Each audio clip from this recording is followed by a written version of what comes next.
안녕하십니까. 저는 한양대학의 정보사회학과의 윤영민입니다. 제가 아침에 10시 반쯤에 와서 지금까지 앉아 있었는데 사실은 이제 발제는 우리 김홍기 선생님 부탁으로 오긴 왔는데 발제보다는 공부를 하러 왔습니다. 네. 이런 기회에 집중적으로 이렇게 시간을 절약해서 공부할 수 있는 좋은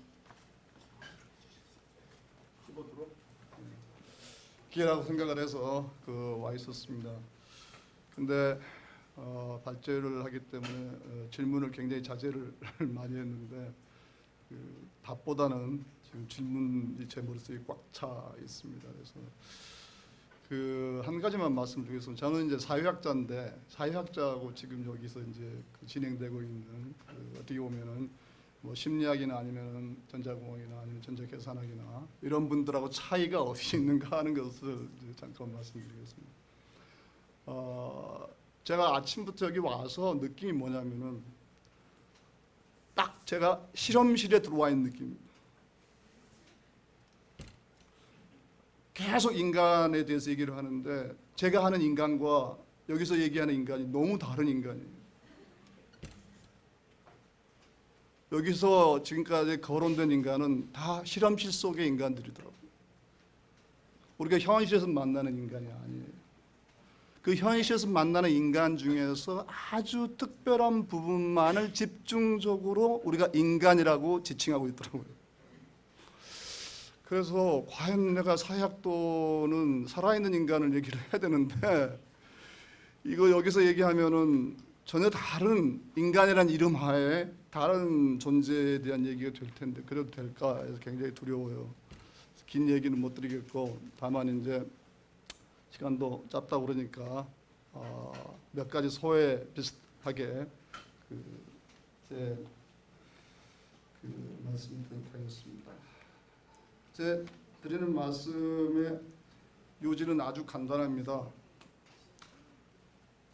포스트 휴먼 AI와 인간을 구분하는 것 자체가 좀 문제가 있다 이런 입장입니다. 케빈 워릭이라는 영국의 교수가 쓴 책을 한 10년 전에 교재로 썼는데 자기를 지상의 최초의 사이보그라고 했던 분입니다. 자기 몸에다가 팔에다가 칩을 이식을 해서 인터넷으로 통신을 한 그런 분입니다. 그래서 왜 사이보그가 되려는가 하는 것이 그 책 한 권에 있습니다. 그 다음에 요즘 보니까 이제는 사이보그가 인간이 되려고 하는 것 같아요. 물론 그것은 사이보그가 되려고 하는 게 아니라 사이보그를 연구하는 학자나 산업에서 인간처럼 만들려고 하는 거겠죠. 근데 사회학도로서 과연 이 수렴의 실질적인 주인공이 누구일까 하는 것이 이제 관심사인데 지난 25일 날 아주 재밌는 기사가 떴더라고요. 아디다스 독일 회사죠. 아디다스가 24년 만에 독일에다 다시 공장을 가동을 한다는 기사였습니다. 그런데 스마트 팩토리 혹은 스피드 팩토리라 해서 로봇을 인터넷에 연결해서 제어하는 그런 이제 공장이 등장을 해서 24년 전에 수천 명이 근무를 하던 공장이 아시아를 돌아서 우리 부산에도 공장이 있었었죠. 아시아를 돌아서 드디어 다시 독일로 회귀를 했는데 이번에는 수백 명만 고용을 한다고 합니다. 그래서 24년 만에 노동자의 수가 10분의 1로 줄었다고 제가 추정을 합니다. 네. 자, 이런 이제 제가 인공지능을 어떻게 보는가? 요즘은 관계라는 말을 하기가 굉장히 조심스러워요. 왜냐하면 관계라고 그러면은 복잡하게 학회에서는 무조건 네트워크로 해석을 합니다. 근데 꼭 그런 건 아닌 것 같은데 아무튼 저는 이제 관계적 존재로 인간을 봅니다. 그런데 제가 사회학자인데 사회적 존재로 보지 왜 관계적 존재로 보냐? 그 사회라는 말 속에는 기술도 자연도 들어가 있지 않기 때문에 저는 이제 관계라고 이렇게 봅니다. 그래서 그런 이제 관점에서 보는데 인지과학계의 전혀 어울리지 않는 그림인데 이게 제가 세상을 보는 관점입니다. 그리고 이것은 어쩌면은 우리의 그 탁월한 선인들이 봤던 세상을 보는 관점이기도 합니다. 사군자 하고 밑에 또 여러 가지 생활 도구들, 악기도 있고 묵도 있고 벼루도 있고 뭐 있습니다. 그 다음에 그 고향의 그림이 보는 사람의 작가의 시선이 따뜻한 시선이 잘 느껴집니다. 고향이 참 그 매우 사랑스러운 고향입니다. 그런데 그 우리의 선배들이 이렇게 사실은 현재 우리가 사물을 보는 것보다도 훨씬 더 관계적 관점에서 받지 않느냐 하는 생각을 저는 합니다. 그 최고의 방법이 의인화였지 않느냐. 의인화. 꽃도 의인화. 저한테 아침에 나오는 새벽에 나오는데 집사람이 절대로 장미하고 대화한다는 얘기를 하지 말래요. 그럼 아무도 내 말을 진지하게 안 들을 거래요. 근데 아까 점심 먹다 김홍기 선생한테 그 얘기를 하고야 말았습니다. 나는 장미하고 얘기를 한다. 장미가 공감 능력을 가지고 있다고 본다. 근데 장미가 굉장히 키우기 힘든 그 꽃입니다. 병이 원체 많고 벌레도 너무 좋아해요. 그래서 제가 장미를 한 70그루 키우는데 50그루를 지난달에 다 잘라버렸습니다. 병이 너무 많이 와서. 그래서 다시 이제 거기서 새싹이 나고 지금 왕성하게 자라고 있습니다. 그런데 그 중에서 일부 병이 든 것을 제가 약을 좀 주고 열심히 지원을 해줬어요. 그래서 꽃이 이제 활짝 피었는데 작년 재작년보다 꽃이 너무 아름답게 핀 거예요. 물론 그것은 제 느낌의 투영일 수도 있습니다. 근데 모든 사람이 놀랄 정도로 어마어마한 꽃이 아름답게 피었습니다. 그래서 이게 주인이 고생한 것을 장미가 감사하다고 느끼는 모양이다 하고 생각을 했는데 이 얘기를 절대 하지 말라고 했는데, 그런데 그 인공지능이 인간하고 무슨 차이가 있는가를 볼 때 이제 우선은 인공지능이 실제 현실 속에서 존재할 때는 반드시 work, 일이라는 맥락 속에서 들어오게 되는 것 같아요. 그 일은 온갖 종류의 일입니다. 사람을 기쁘게 하는 일도 있고, 그다음에 공장에서 하는 노동자의 일도 있고, 그 다음에 의사를 대체하는 일도 있고, 변호사를 대체하는 일도 있을 겁니다. 그런데 기본적으로 노동하는 인간으로 이제 보겠죠. 그런데 과연 일의 관점에서 인간과 인공지능의 차이가 얼마나 될까 하는 것이 이제 거의 없을 거다 하는 것이 이제 이번에 알파고가 우리한테 보여준 게 아닌가 생각을 합니다. 그런데 저는 AI는 사회학도인 저한테는 인간을 보여주는 거울인 것 같아요. 그러니까 AI를 보는 게 아니라 AI를 통해서 인간을 보는 겁니다. 근데 제 아이들을 보니까 점점 저는 제 아이들의 AI로 보이기 시작하는 거예요. 가만히 보니까 제가 꼬마 때부터 어렸을 때부터 저는 AI로 키운 거예요. 무슨 얘기냐? 끝없이 저는 미션을 부여했습니다. 끝없이 프로그래밍했습니다. 이렇게 해라 저렇게 해라 이거 하지 마라 이거 해라 하면서 계속 근데 AI가 만약 프로그램드 빙, 프로그램된 존재라면은 어쩌면 우리 아이들은 또 그렇게는 우리들은 프로그램드 빙이 아닌가요? 특히 우리나라에서 그렇게 놓고 보면은 어쩌면은 우리가 인간과 AI를 구분하는 것이 과연 타당할까 하는 의심을 해볼 수 있다. 그리고 어쩌면은 그 인간과 AI를 대결시키는 그 장면은 마치 장 보드리아르가 디즈니랜드가 미국이 전체가 디즈니랜드라는 걸 감추는 사회적 기능을 한다는 그런 의미에서 눈속임은 아닐까. 즉 다른 야욕과 욕심을 감추고 있는 그런 사회적 기능을 하는 건 아닐까 하는 생각도 해봤습니다. 그 다음에 아까 침팬지 말씀하셨는데 최근에 non-human person이라고 그래서 산드라, 아르헨티나의 산드라는 법원에서 인격체의 권리를 인정을 받았죠. 그래서 가두어 놓고 동물원에다가 가두어 놓고 구경을 시키지 못하도록 했습니다. 그 다음에 그 인도에서는 돌고래, 돌핀들을 강제로 데려다 쇼를 시키는 걸 금지를 시켰습니다. 그래서 그에 대해서 그 나온 개념이 non-human person, 비인간 인격체 이렇게 번역들을 하더라고요. 이렇게 간주되고 있는데 어떤 사람들은 인공지능도 그런 비인간 인격체로 대우를 받아야 되는 게 아닌가 이런 주장들을 해요. 그런데 큰 차이가 있습니다.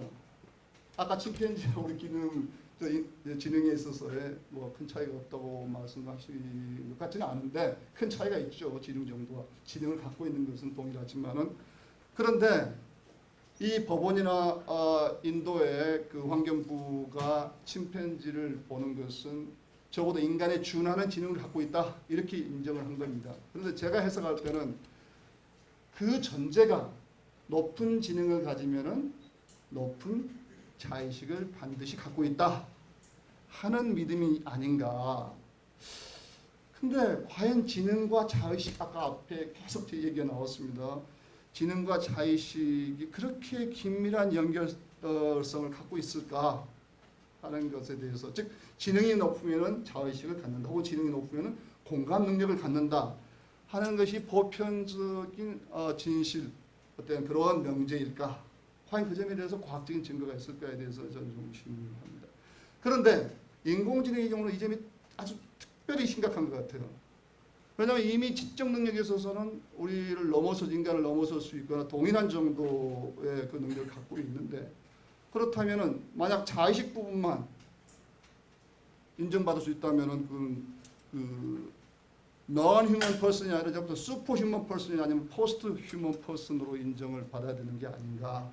그런데 저는 그럴 가능성은 없다고 보여집니다.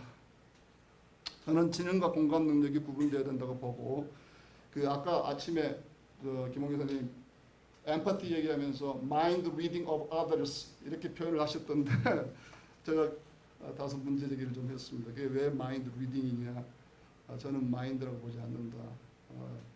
공감이라는 것이 느껴지는 것인데 그것이 인식되는 거, 지각되는 거라고 보는 것은 좀 잘못된 거 아닌가 이런 이제 그입니다. 그래서 저는 그 지능이 없다고 판단되는 꽃과 나무에도 저는 공감 능력이 느껴집니다. 반면에 지능이 뛰어나다는 인간들 속에서도 저는 공감 능력이 현저하게 떨어지는, 거의 없는 사람들도 많이 발견을 합니다. 그런데 그 인공지능 어떨까? 저는 그 사물이라고 보고 거기서 거울 유형, 미러 유형 같은 그런 것이 스스로 생겨날 가능성은 없다고 봅니다. 그것은 인간이 결국 집어 넣어줘야 되는데 언제쯤 넣어주시겠어요? 그건 저는 인간이 결정을 한다고 생각합니다. 그 다음에 이제 뭐 인공지능이 중립적이냐 하는 데 대한 논란이 많습니다. 그런데 이미 얘기들이 나왔는데 저는 한마디로 결론을 낼 수가 없다. 범용, general use 혹은 specialized use도 있고, 또 누군가 얘기처럼 시간이 흐르면서 용도가 바뀌는 전형이 발생할 수도 있다. 그런데 그런 인공지능에 대해서 우리의 가치적인 스탠스도 마찬가지가 아니겠느냐. 칼처럼 중립적일 수도 있고, 또 핵기술처럼 같이 편향적일 수도 있고, 또 기계의 시계처럼 예상치 못한 결과를 나올 수 있는 것이 아니겠냐, 이런 이제 생각을 좀 해봤습니다. 그다음에 이제 인간은 집착이 될까? 예, 저는 이것은 영화적, 소설적 상상이다 이렇게 생각을 하고 있습니다.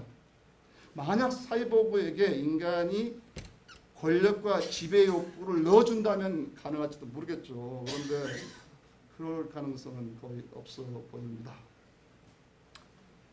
저는 그런 상상을 해봤어요. 인간 사용자가 지시를 하지 않는데 인공지능 자체가 지배욕 때문에 인간을 때리고 인간을 강간하고 하는 일이 발생할까 하는 생각을 상상을 해봅니다. 그런데 그럴 가능성은 영화에서는 있는 게 아닌가 이렇게 생각을 합니다. 왜냐하면 기계인 인공지능에는 자의식이나 저는 욕구가 없다고 봅니다. 아까 제가 왜 여기 실험실 인간만을 다루고 있느냐, 제가 볼 때 가장 인간적인 모습은 가장 탐욕적인 모습입니다. 가장 지배하려는 그런 욕구들입니다. 그런데 아침부터 지금까지 우리는 그런 인간에 대해서는 한마디도 해본 적이 없습니다. 인간의 탐욕에 대해서, 인간의 지배욕에 대해서, 인간의 잔인성에 대해서. 근데 글쎄 그럴 가능성은 없을 것 같습니다. 자, 그러면 인간과 인공지능의 그 관계를 결정하는 게 뭐냐? 역시 저는 사회학자니까 그 두 가지 관점에서 대답을 한다면은 그 결정권을 개별 인간이 갖고 있지 않다. 그것은 하나의 사회 시스템 혹은 사회 경제 시스템이 주어질 것이다. 아디다스가 공장을 완전히 로봇에서 운영되는 공장을 독일로 옮기고 몇 명을 고용할 것인가, 인간과 로봇을 어떻게 조합할 것인가를 결정했지만은 앞으로 이후에 오는 아디다스 이후에 오는 회사들은 경영자가 결정할 여백도 크지 않을 것이다. 왜? 인간을 많이 고용할수록 어쩌면은 더 많은 코스트를 지불해야 되고 시장에서 경쟁에서 도태되고 그러면 결국은 그것은 이 레인지가 굉장히 좁아지기 때문에 과연 얼마나 경영자의 자율성이 있는가는 의심스럽다. 이렇게 이제 봅니다. 그다음에 두 번째, 인공지능이 저는 우리 인간이 가진 관계망 속에 추가되는 새로운 유형의 사물로 봅니다. 그리고 그것이 자체적으로 요구도 가지고 있고 또 나름대로 사회적 역할을 한다고 봅니다. 소위 이제 행위자 네트워크에서 말하는 행위 능력을 갖게 된다고 봅니다. 그러나 그렇다고 해서 인간 사회의 지배자가 될 가능성은 아주 희박해 보입니다. 그 다음에 이제 인간이 그러면 자율적인 존재인가? 계속 자율성 얘기를 했어요. 아까 어떤 분이 굉장히 반갑게도 인공지능의 자율성이 아니라 인간의 자율성 말씀을 하시더라고요. 그런데 저도 인간이 과연 자율적인 존재인가에 대해서 점점 회의적이 돼가고 있습니다. 분명히 우리는 굉장히 자유와 자율성을 추구해 왔는데 그런데 좀 많이 심각한 문제가 생기지 않았느냐. 올덕 석슬리가 그렸던 멋진 신세계 보면 나오죠. 우리는 즉흥적 쾌락을 얻기 위해서 자유를 기꺼이 포기를 합니다. 미래사회에서. 다음 두 번째는 자율성에 심각한 불평등이 존재를 합니다. 뭐 왕제에서는 뭐 그런다고 치더라도 지금은 자유민주주의 사회인데도 불구하고 누군가는 굉장히 자율적이고 자유롭고 누군가는 많은 사람들은 결코 자유롭지 못합니다. 근데 그걸 놔두고서 인간이 자율적인 존재다라고 말하는 것은 사회학자로서는 좀 뻔뻔한 얘기 아니겠느냐 하는 생각을 해봅니다. 제가 가만히 앉아갖고 인간과 인공지능 비교를 해봤습니다. 자율성, 인간이 높아야 되는데 저는 인간도 낮고 인공지능도 낮고 이렇게 해서 쭉 비교를 해봤어요. 섹스 로봇이 있어서 가만히 인공지능의 섹스에서 생각을 해봤더니 인간보다는 굉장히 제한적일 것 같아요. 요구를 하면 반응을 해야지 그렇지 않으면 강간이 되잖아요. 그러니까 그런 일은 발생할 것 같지 않고. 다음에 자의식, 간단히 말씀을 드렸는데요. 제가 볼 때 거기에는 상상, 공감, 고민, 증오, 동정심, 욕망, 용기, 시기, 열등감, 외로움, 슬픔, 분노, 사랑 이게 지금 다 자의식 속에 들어와 있는 겁니다. 그런데 인공지능은 당연히 아니었는데 인간에 대해서 우리가 이해라고 대답을 용기 있게 할 수 있을까?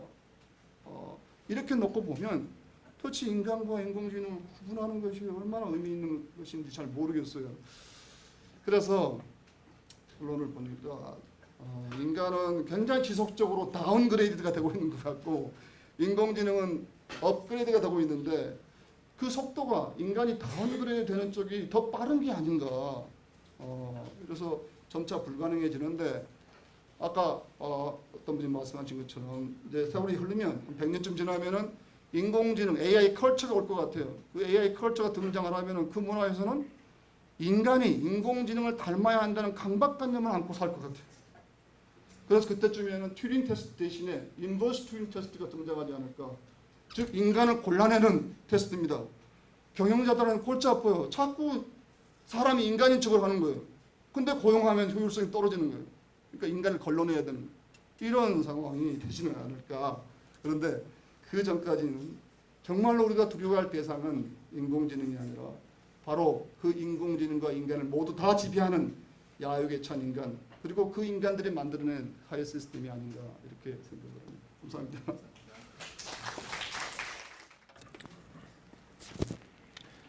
조금 제가 그 발표를 하기 전에 좀 여러 가지로 이 불편함을, 이 인간적인 불편함을 인공지능은 어떻게 극복할 수 있을지를 생각하면서 발표를 들었습니다. 다른 의미가 아니라 이 사회학자가 이제 오늘 그 매우 인공지능이라고 하는 전문적인 주제를 가지고 하루 종일 집중적으로 이렇게 토론이 이루어지는 매우 전문적인 그 영역의 이 세미나인데 어떠한 연유로 제가 초청을 받았습니다. 그래서 참석을 하게 됐는데 이 사회학자의 입장에서는 가장 두려운 것이 뭐냐면 비맥락화입니다. 그러니까 맥락이 없이 뭔가 얘기를 꺼내야 되는. 근데 지금 인공지능과 관련되는 아마도 윤영민 교수님도 그 유사한 뭐 느낌을 가지시면서 여러 가지 사회학자로서의 어떤 불편함, 논의의 비맥락화 뭐 이런 부분에서 뭔가를 말씀하시려고 노력을 하셨고요. 제가 생각하는 또 이 같은 사회학을 하는 입장이지만 윤영민 교수님하고는 또 이제 조금 뭐랄까 접근 시각이 틀리다고 할까요? 그런 부분이 있습니다. 그래서 그런 부분을 좀 정리를 해서 간단히 말씀을 드려야 될 것 같고요.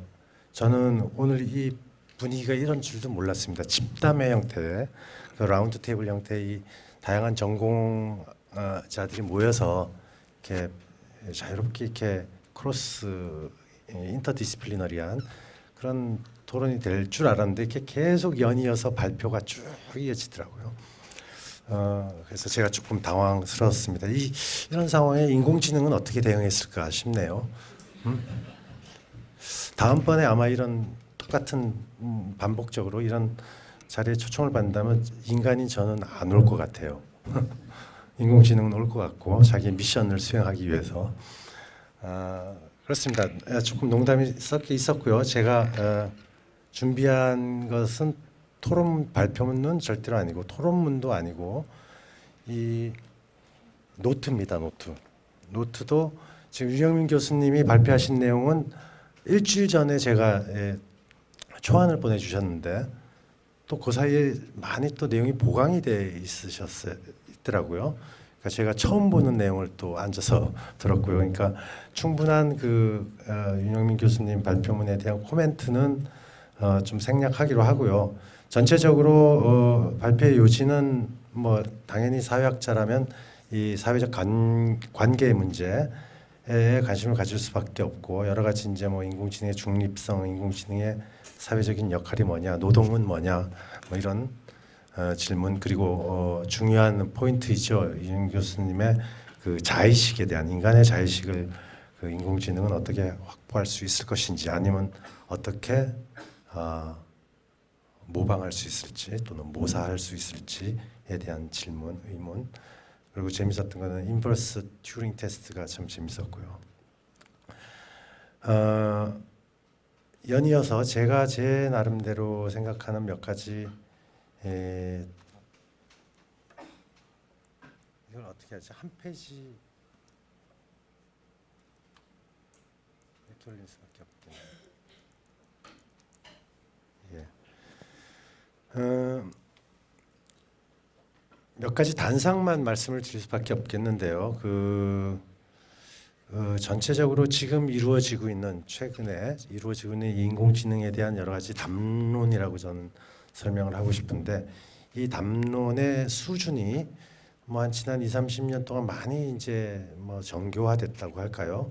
많이 담론 자체가 진보가 돼 있고 그래서 이제는 어느 시점이냐면 문턱을 넘어서진 않았는데 거의 문지방에 가까워져서 문턱을 넘어서려고 하는 그런 단계까지 오지 않았나. 문턱이라고 하는 용어는 잘 아시는 미셸 푸코라고 하는 철학자가 마치 그 토마스 쿤의 그 패러다임 시오리처럼 그 어떤 에피스테메라고 하죠. 인식 체계가 전환이 될 때, 바뀔 때 인식론적인 단절이 이루어져서 전환이 될 때 그 단절점을 이제 문턱이라는 표현을 쓰기도 하는데요. 지금 이제 저희가 늘 최근에 많이 쓰는 그런 구분이기도 하지만 약한 인공지능과 강한 인공지능에 대한 언급이 있습니다. 뭐 이런 표현을 가지고 많은 설명을 할 수가 있겠는데요. 지금 오늘 제가 뭐 제 이해력으로 판단컨대 오늘 이 자리에서 하루 종일 논의됐던 부분은 약한 인공지능 수준에서의 논의가 주종을 이루었다라고 생각을 하고요. 그 논의 속에 간간히 뭐 여러 가지 사회학자나 뭐 인문사회학자들이 우려하는 강한 인공지능에 대한 여러 가지 우려 섞인 목소리 내지 시각들이 조금 가미가 돼 있지 않는가 뭐 이런 생각을 해봅니다. 그래서 이 강한 인공지능의 경우에는 분명히 존재론의 문제를 건드리고요, 인식론의 문제를 건드립니다. 이미 미셸 푸코도 주체가 소멸할 것이다라는 예견을 했고요. 뭐 미셸 푸코뿐만이 아니라 많은 포스트 모더니즘의 학자들이 주체의 소멸을 얘기를 했습니다. 주체가 더 이상 주체가 아니고 인간 이성이 더 이상 인간 이성이 아니고 이성 자체가 객체화된다라는 뭐 이런 얘기를 할 수도 있고, 조금 더 한 발짝 나가면 이성이 많아질 수 있다라는 거죠. 인간과 같은 동일한 수준의 이성이 많을 수도 있다. 그러니까 주체의 다원화라고 얘기할 수도 있는데, 그렇다면 인공지능을 둘러싼 이런 논의들이 이렇게 우려 섞인 우려의 시각으로 바라볼 경우에는 저는 지금 그 오늘 발표문의 제목을 앞에 보시면 상상물이라는 표현을 썼는데요. 제목이 포스트 휴먼 시대 상상물이라는 표현을 썼는데요. 이 상상물이라고 하는 거는 뭐 굳이 제 용어이기도 하지만 사회학에서 얘기하는 상상물이라고 하는 거는 종교의 이전 단계를 얘기합니다. 이데올로기의 이전 단계를 얘기하고요. 더 발전되면 종교가 될 수도 있고 이데올로기가 될 수도 있다라는 생각을 하는데, 그 우려 섞인 시각에서 그러니까 좀 이렇게 간파가 되는 부분이 뭔가 이 담론 중에는 완전성에 대한 희구가 담겨져 있다라는 겁니다. 여기 제가 옴니사이언스, 옴니포턴스, 옴니프레전스, 전지하고 전능하고 옴니프레전스의 경우는 유비쿼터스를 얘기하는 거죠. 편재성을 얘기하는 거고요. 게다가 심지어는 임모텔이라는 까지 어떤 완전성, 완전한 존재에 대한 어떤 이미지를 다들 떠올리고 있다라는 겁니다. 인공지능과 관련된 논의 속에서 이 부분이 매우 우려스럽다라는 얘기고요. 그럴 경우에는 제가 말씀드렸듯이 방금 사회적 상상을 넘어서서 이데올로기 내지는 또 다른 형태의 종교로 갈 가능성도 없지 않다라는 말씀을 드리겠습니다. 포스트 휴머니든 그게 트랜스 휴머니든 뭐 여러 가지 용어를 쓰더라고요. 이성을 완성하고자 하는 욕구일 수도 있고, 또 인간이 불완전하고 한계적인 존재이기 때문에 그걸 보정하려고 하는 노력일 수도 있고요. 제가 위에 이제 프로스테시스의 욕망이라고 표현을 해놓은 부분이 있는데요. 뭐 그 같은 내용들입니다. 그래서 인간의 진화 과정에서 인공지능은 인간 스스로를 객체화할 수 있는, 객체화해서 또 한편으로는 준거로 사용하고 있다라는 거죠. 인간 스스로를. 그렇기 때문에 이게 좀 철학적으로 보건 사회 인식론적으로 보건 매우 의미심장한 그 함의를 지니고 있다라고 볼 수 있고요. 그래서 이제 과학과 기술 그러면 이제 통상 인간 이성, 인간의 합리성의 어떤 호모사피엔스의 어떤 이성의 결정체란 말입니다. 지금 21세기에 이 과학 기술이 도달한 이 지점은 그 결정체인 과학 기술이 뭐 인공지능이 대표하는 인공지능은 거꾸로 인간의 이성에 대한 자기 부정을 또 내포하고 있다는 거죠. 그게 매우 저 개인적으로는 불길하다는 말씀을 드리는 거고요. 뭐 감각기관 아까 뇌과학 하시는 그 선생님 말씀 잘 듣고 아주 공부 뭐 제가 처음 듣는 얘기도 많았고요. 많은 얘기를 공부를 했는데요. 뭐 그 이전에 이제 일반적으로 인문사회과학자, 저도 개인적으로는 미디어를 공부하는 미디어 사회학자였고요. 그리고 미디어를 연구하다 보면 감각기관에 관심을 가질 수가 없죠. 미디어는 감각기관의 연장이거든요. 그 확장하고자 하는 그 결과물이 이제 미디어, 다양한 미디어들인데요. 그렇기 때문에 감각에 대한 뭐 원론적인 논의를 할 수가 있습니다. 인간이 갖고 있는 여러 가지 오감뿐만이 아니라 그런 평형 감각, 고유 감각, 뭐 전정 감각, 뭐 내장 감각, 자율신경도 있고요, 공감각도 나오고요. 조금 더 진전이 되면 인식이 있고, 뭐 인지가 있고, 그다음에 반성적 사유를 하게 되고, 성찰을 하게 되고, 그다음에 상상도 하게 되는 이런 여러 가지 아주 복합적인 뇌의 작용들이 있습니다. 앞서 윤영민 교수님은 자의식을 얘기하셨어요. 자의식. 아주 좋은 제가 미처 생각하지 못했던 그 용어이기도 한데, 자의식을 포함한 뭐 리플렉션일 수도 있죠. 인간의 반성적 사유의 기능, 또 반추하는 능력, 상상하는 능력, 뭐 공감각은 말씀을 드렸고, 뭐 이런 것들의 그 감각들이 인간에게는 태생적으로, 진화적으로, 유전적으로 이미 그런 어떤 진화 과정의 결과물로서 저희에게 주어진 것이고요. 그래서 이제 자연 세계와 인간 혹은 뭐 인간 간의 어떤 관계에 있어서도 지각이라고 하는 건 매우 중요한 어떤 능력이죠. 근데 이 지각의 조건을 보면 제가 간단하게만 언급을 해놨지만, 우선 주체와 대상의 구분이 전제가 돼야 될 것이고, 대상의 차이를 느껴야 될 것이고요. 지금 대상의 차이를 느끼는 그 인공지능을 개발하기 위해서 뭐 구글에서 딥러닝을 머신러닝 뭐 방식으로 뭐 여러 가지 사물을 판별하는 그런 지금 이제 뭐 빅데이터를 활용한 그런 이제 기술들이 계속 속속들이 이제 뭐 소개가 되고 있는데요. 대상의 차이, 그리고 마지막으로 제가 가장 중요하다라고 말씀을 드리는 것은 주체의 능동성입니다. 이 능동성이라고 하는 것은 쉽게 얘기하면 어텐션의 문제이고요. 주의를 기울인다라는 거죠. 어떤 알고리즘이 어떤 특정 형태의 주의를 기울이도록 설계가 될 수는 있을 겁니다.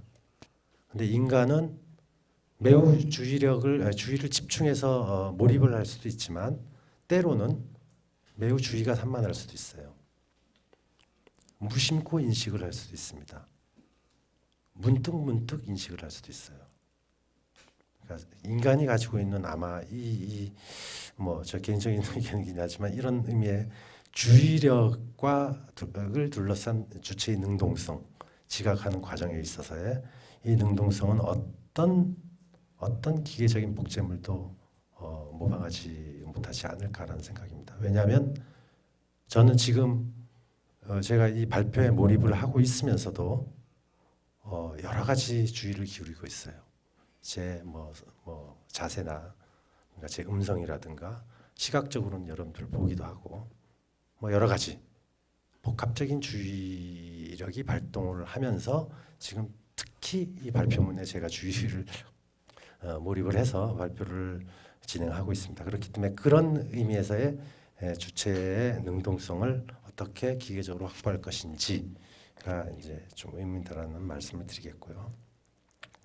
빅데이터와 딥러닝은 제가 전문가가 아니기 때문에 생략하는 게 예일 것 같고요. 여기 앞에 계신 연구하시는 분들의 좋은 얘기들을 많이 듣겠습니다. 근데 한 가지만 얘기를 하면, 지식정보사회라는 얘기를 우리 사회학자들은 많이 얘기를 합니다. 정보사회학도 있듯이 앞으로 딥러닝의 관건은 빅데이터에 있다라는 판단 생각이 들고요.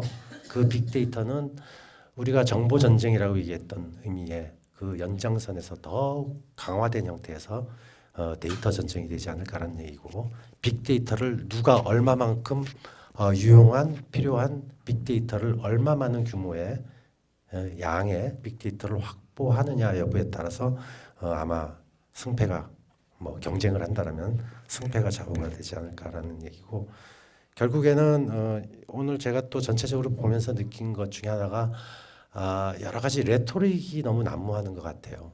용어들이 정비가 안 되고 매우 이제 공학하시는 분, 과학하시는 분이 쓰는 용어와 인문사회과학 하는 분들의 용어가 때로는 같은 용어인데 전혀 다른 차원에서의 맥락에서 이해가 될 수 있는 그런 용어의 혼란이 있습니다. 그래서 뭐 딥러닝도 마찬가지입니다. 그 딥의 뎁스는 어디까지냐는 거죠. 제가 볼 때는 매우 얕아 보이는데 그걸 딥러닝이라고 부르거든요. 굳이 딥러닝이라고 부를 필요가 없지 않을까라는 또 생각을 하면서 딥러닝을 계속할 경우에 딥러닝의 뎁스가 점점 깊어질 경우에 아까 우리 또 한 교수님 말씀하셨듯이 지성을 쌓을 수 있을까? 딥러닝이 교양을 쌓을 수 있을까? 라는 질문을 자연스럽게 던져봅니다. 진화생물학과 인공지능 부분은 제가 뭐 이쪽 분야에 뭐 전문성이 있어서 말씀드리는 건 아닌데요.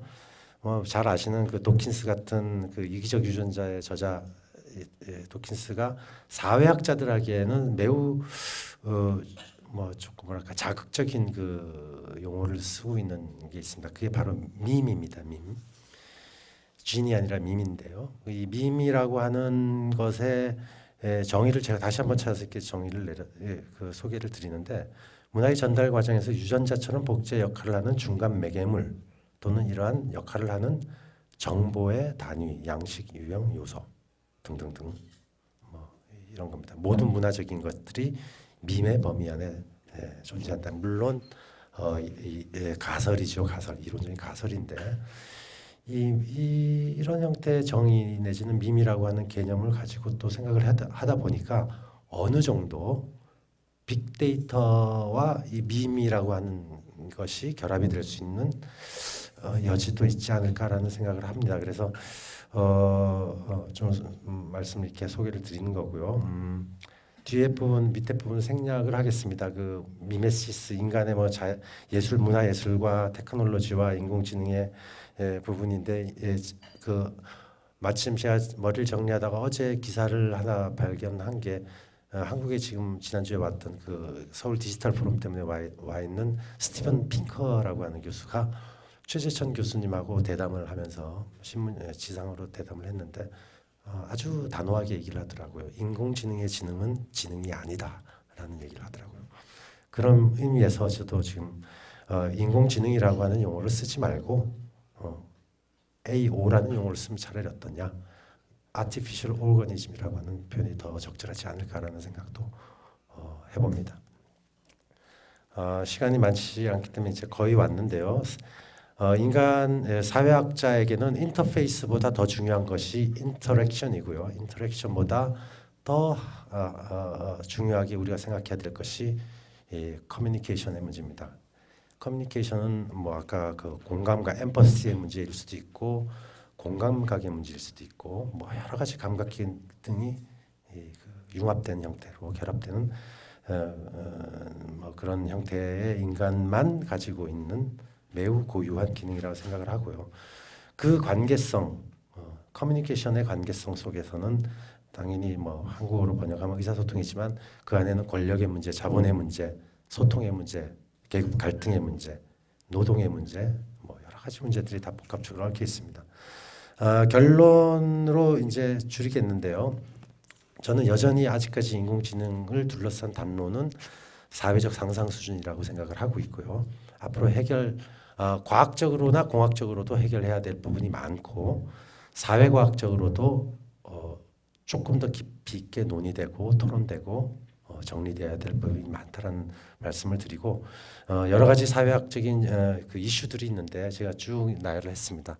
특히 많이 최근에 얘기되는 직업의 대체, 노동의 대체 부분인데 여러 가지 시나리오가 있을 수 있겠지만 아마도 지금 수준의 인공지능이 당분간 계속 발전을 하게 된다라면 한 20-30년 뭐 한 내에는 아마 화이트 칼라가 다 없어지지 않을까라는 생각은 합니다. 화이트 칼라가 없어지면 인간에게 좋을까? 그럴까요? 역으로 화이트 칼라 우리와 같은 이런 화이트 칼라들이 다 인공지능으로 대체되고 나면 오히려 거꾸로 인간의 노동의 문화의 구조는 매우 양극화될 것이고 신의 한 수를 둘 수 있는 인간들이 존재할 것이고요. 디자이너들이 크리에이터들이 존재할 것이고 대부분의 많은 사람들은 저임금 노동자로 전락하지 않을까라는 우려도 해봅니다. 뭐 이것도 하나의 시나리오이지만 뭐 그런 우려도 깔려 있고요. 여러 가지 전쟁에 대한 우려는 말할 것도 없고요. 지금 뭐 드론 무기가 벌써부터 사용되고 있고, 그다음에 여러 가지 섹스 산업의 문제, 결혼 문제, 성 정체성의 문제 이런 것들도 심각하게 사회학적인 문제를 야기시킬 것으로 얘기합니다. 교육 부분은 아까 앞서 세션에서 또 많이 말씀을 드렸기 때문에 생략을 하고요. 하여간 저는 우려 속에 큰 우려가 많지만 그래도 기대는 해봅니다. 인간의 어떤 이제까지의 어떤 비효율적인 노동 분화의 어떤 구조를 조금 개선하는데 인공지능과 인간이 적절한 협약을 맺어서 분업 체제를 구축한다라면 뭐 또 현실적으로 효용 가치가 있겠다는 생각도 해봅니다. 그리고 마지막으로 인공지능 연구 개발에 대한 앞서 오전 세션과 아까 좀 언뜻 제가 그런 얘기 들은 것 같은데요. 뭔가 윤리 지침이 필요할 것이다라는 생각을 해봅니다. 공통된 연구 가이드라인들, 유전공학에서 얘기하는 에슬로마 가이드라인과 유사한 형태의 인공지능 연구 개발과 관련되는 국제적인 뭐 협약까지는 아니더라도 윤리 지침 가이드라인 정도가 빨리 뭐 아마 그런 작업이 지금 진행되고 있는 걸로 알고 있는데 그런 게 확산이 돼서 공유가 돼야 되지 않을까 생각합니다. 이상입니다. 죄송합니다.